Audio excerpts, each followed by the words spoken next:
We have here Mexican salad mix na.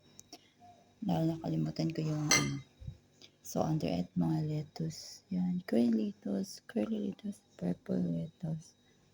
May konting onion since wala tayong white, so red na lang. Cucumber, tomato, and add natin ng on top.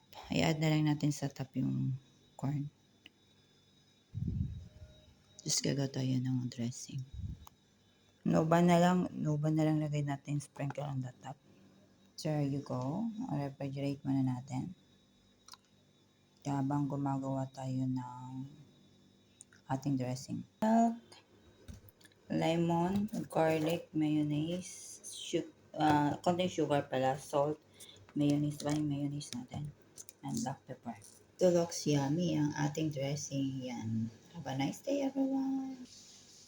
There you go. And the dressing. Bye.